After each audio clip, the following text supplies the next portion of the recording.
Good morning, my name is Miguel. I'm Cynthia. I'm Emmett Whitaker. And I'm Gabriella Valentine. Today we will talk to you about Manifest Destiny. How economies have developed through exploiting new frontiers of land and natural resources has received little attention in contemporary economics compared with other disciplines. This quote perfectly captures the nuance of the actions taken during Manifest Destiny, and it becomes much more relevant as we dive deeper into our presentation. So the question becomes, how did Manifest Destiny economically influence the development of the United States from the time periods of 1812 to 1867?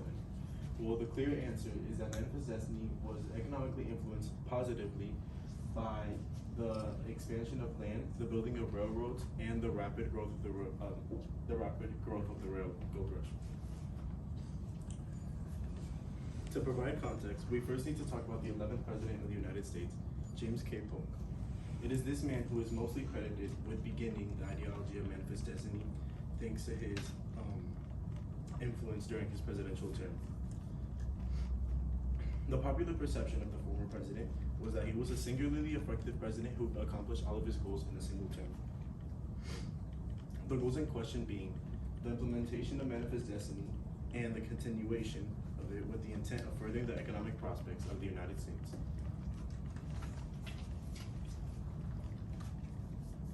This rhetoric spread by the president led to widespread justification for the United States expansionism and inspired opinion pieces and artworks like the one shown here. This symbolizes the travel west where land was acquired through purchases and exertion. The land was then used for many opportunities for citizens and government, proving desirable for migration westward. Along with that, we quote here by Tyler Cabrero, throughout the expansion, there were many opportunities to explore fresh land. The growth was so big that the population increased from 5 million to 23 million people just within the span of 50 years.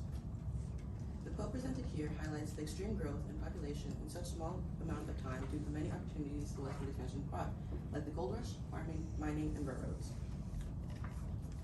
As you can see here in this graphic, the time span from 1811 to 1876, the population increased drastically all over the country. And this area here isn't counted due to the fact that that was where they put the Native Americans after displacing them.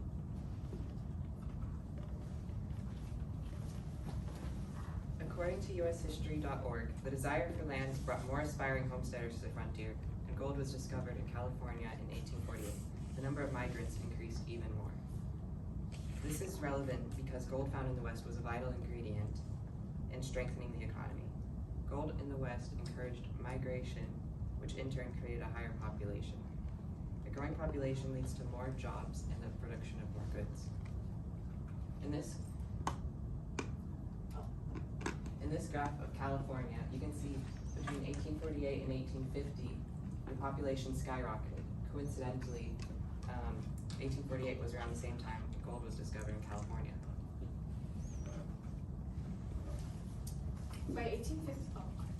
By 1852, over 300,000 Chinese lived in the United States, mostly California. While they had dreams of finding gold, many instead found employment building the transcontinental railroad. Some even traveled as far east as the former cotton participants of the Old South, which they helped form after the Civil War. This quote demonstrates that not everyone who migrated to California for the gold rush ultimately ended up mining. The different jobs the Chinese had to pick up not only diversified the economy, but helped aid in the creation of other projects, like the Transcontinental Railroad.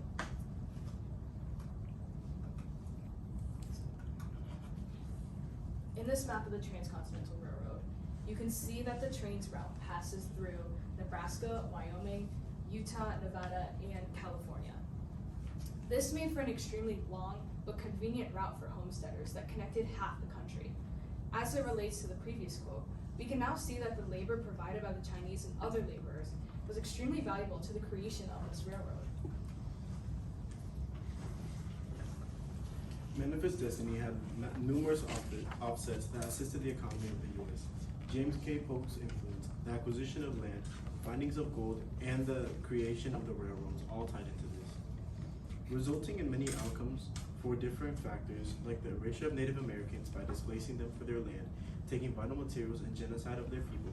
Manifest Destiny also increased the value of raw materials and speed of industrialization without the Western expansion and the ideology spread, and the ideologies it spread, the U.S. wouldn't be how it is today. Thank you.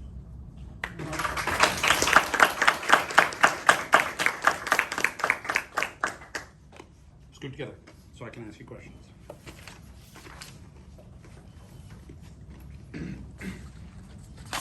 Gab, we're going to start with you and work our way across. Gab, if there had been a fifth member of your team, what perspective could they have taken that would have helped your presentation?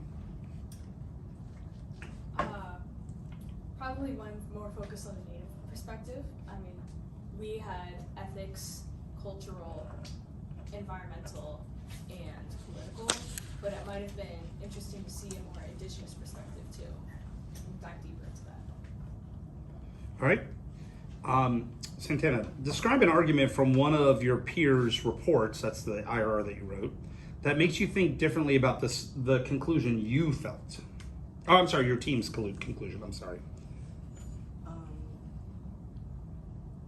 In Miguel's, he talked a lot about the influence of James K. Polk, and I believe that he did have, Memphis Destiny did go a long, time period, so I feel like he could have also been included more about the fact that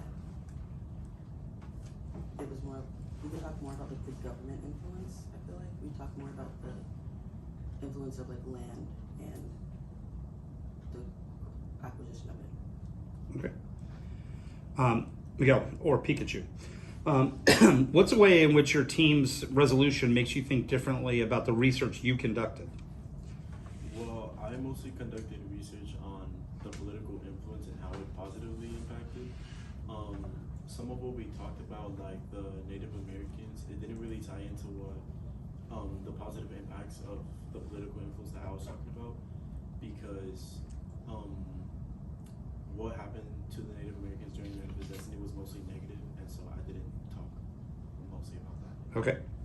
And Emmett, thinking about the work that all your team talked about, which one had the greatest impact on your understanding of the entire situation? I think, which aspect? Yeah. Who's had the most influence on your understanding of Manifest Destiny? I thought that cultural aspect of it did, because